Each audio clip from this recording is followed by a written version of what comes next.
Praise the Lord. கர்த்தருக்கு ஸ்தோத்திரம். இன்றைய வசனம்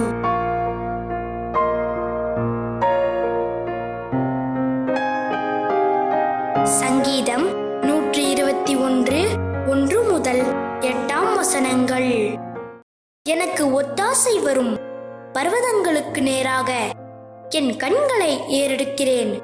வானத்தையும் பூமியையும் உண்டாக்கின கர்த்தரிடத்திலிருந்து எனக்கு ஒத்தாசை வரும். உன் காலை தள்ளாட ஒட்டார். உன்னை காக்கிறவர் உறங்கார். இதோ இஸ்ரவேலை காக்கிறவர் உறங்குவதுமில்லை, தூங்குகிறதுமில்லை. கர்த்தர் உன்னை காக்கிறவர். கர்த்தர் உன் வலது பக்கத்திலே உனக்கு நிழலாயிருக்கிறார்.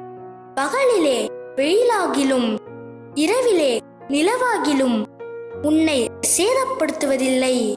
கர்த்தர் உன்னை எல்லா தீங்குக்கும் விலக்கி காப்பார். அவர் உன் ஆத்துமாவை காப்பார். கர்த்தர் உன் போக்கையும் உன் வரத்தையும் இது முதற்கொண்டு என்றைக்கு காப்பார்.